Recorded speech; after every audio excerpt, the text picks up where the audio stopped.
Hello et happy Monday! On se retrouve pour la guidance de la semaine et cette semaine c'est une guidance générale parce qu'aujourd'hui nous fêtons Beltane. Alors Beltane c'est quoi? C'est une fête païenne médiane, donc qui se trouve entre deux grandes fêtes, entre l'équinoxe de printemps et le solstice d'été. Elle se trouve pile poil entre les deux. Et donc à Beltane, qu'est-ce qu'on célèbre? On célèbre pas n'importe quoi, on célèbre l'entrée dans la saison claire. C'est-à-dire que là ça y est, on sort de la saison sombre, de la saison de l'intériorité, de la saison où il fait froid et où on reste un peu dans sa taverne et on passe dans la saison claire, dans la saison où il fait beau, où il fait un petit peu plus chaud normalement, voire beaucoup plus chaud selon où on habite. C'est vraiment la saison voilà où il fait beau quoi, c'est l'été, on s'élève, on récolte et donc Beltane c'est la fête de transition entre ces deux saisons et donc il y a cette question d'unité, d'unicité où on va aller se faire rencontrer les différentes parts de nous-mêmes, donc notre part d'ombre et notre part lumineuse. C'est la saison des amours, c'est la fête de l'union, c'est la fête du feu, c'est la fête, voilà, c'est une fête assez joyeuse mais qui va quand même travailler en profondeur puisqu'on va aller trouver cet équilibre entre notre noirceur et notre luminosité. Et donc du coup, à l'occasion de cette fête païenne, je te propose un tirage général pour voir quels sont les challenges et les défis de ces 6 prochaines semaines. Si tu as envie de continuer sur ce travail que nous propose Beltane, ce travail d'union, ce travail d'union de ses parts intérieures, je te propose sur ma boutique en ligne une méditation d'unification de son Dieu et de sa déesse intérieure que tu trouveras sur les liens habituels en dessous si tu es sur YouTube, au-dessus si tu es sur Facebook et dans ma bio si tu es sur Instagram. On est parti pour la guidance de la semaine. Je t'invite à respirer profondément et à te laisser guider. Alors, nos 3 challenges pour ces 6 prochaines semaines. On a le cheval qui nous indique qu'il va falloir lâcher avec l'arrogance, avec la fierté, qu'il va falloir être capable de laisser de côté ce qui nous rend fiers et voilà, il va falloir mettre de côté un peu l'ego quoi. En gros, le cheval, voilà, c'est quelqu'un de fier, d'endurant, qui arrive et peut-être que ça va pas être si facile que ça pour nous ces 6 prochaines semaines et donc du coup, il va falloir savoir mettre de côté l'ego. On nous parle également d'exclusion. Alors, cette carte, elle peut soit vouloir dire qu'on a besoin de se mettre de côté pour pouvoir réfléchir à la transformation qui opère, ou il faut justement arriver à dépasser ce sentiment où on se sent exclu, où on se sent mis de côté pour pouvoir avancer. Le 3e challenge, c'est la carte de l'infertilité, que je n'arrive pas à attraper.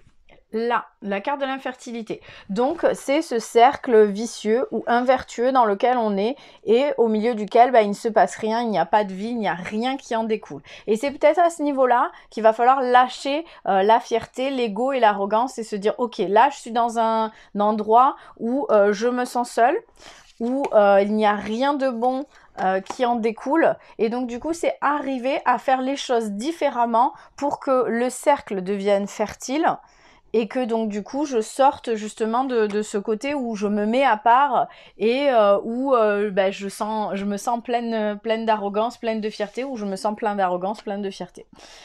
Donc voilà les 3 défis pour ces 6 prochaines semaines. On a mettre l'ego de côté, on a le fait de ne pas se sentir exclu et on a arrivé à sortir de ce cercle vicieux ou invertueux. Pour nous aider, pendant ces 6 prochaines semaines, on a l'esprit de la libellule qui nous dit que la vérité transcende l'illusion. Donc en gros, on va arriver à sortir de ce cercle vicieux grâce à la libellule qui va nous montrer la vérité. Peut-être que justement il y a des faux semblants, peut-être qu'on se cache un petit peu derrière une zone de confort qui ne nous est pas favorable. On se cache, enfin on se voile la face par rapport à quelque chose, d'où notre ego et notre arrogance et notre fierté qui est représentée par le cheval. Donc peut-être que en appelant la libellule, ça nous aidera justement à aller au-delà de ce qui est illusoire dans notre vie. En tout cas, pendant les 6 prochaines semaines.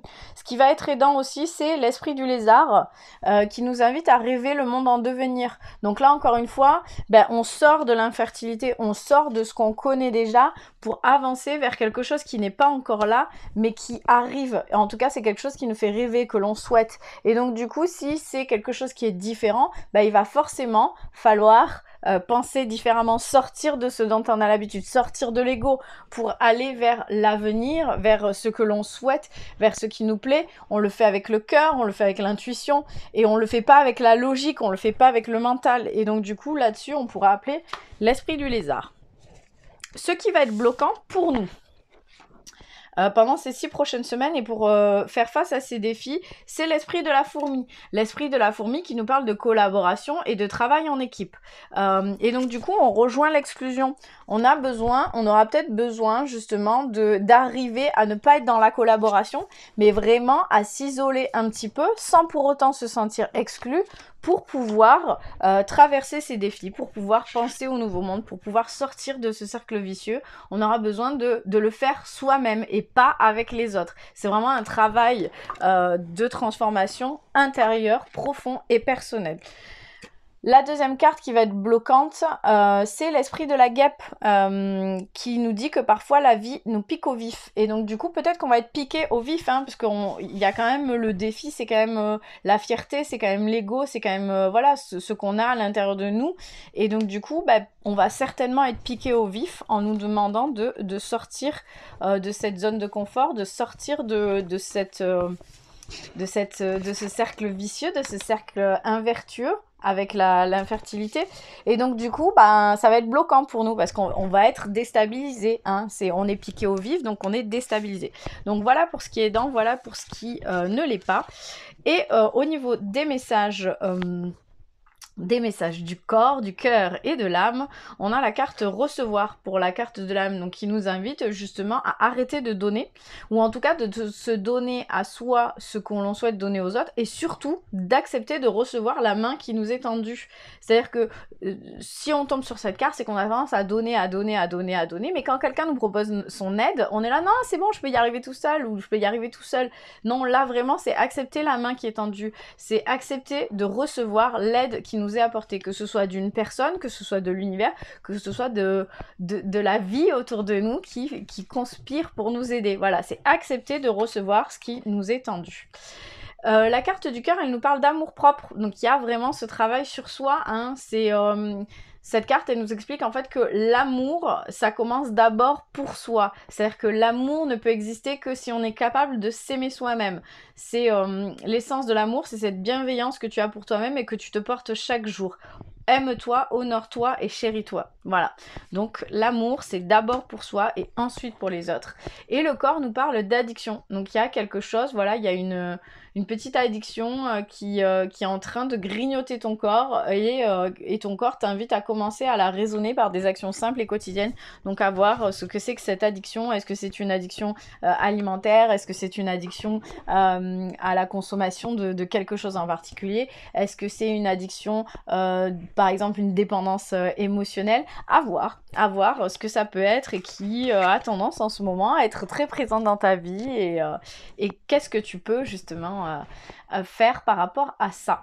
Donc voilà pour ce tirage des 6 prochaines semaines. J'espère que ça te parle, j'espère que tu es prêt ou prête à relever les défis et bien si c'est le cas, mets-moi un petit commentaire et puis on se retrouve dans une semaine pour savoir ce que le mois de mai nous réserve. À très bientôt.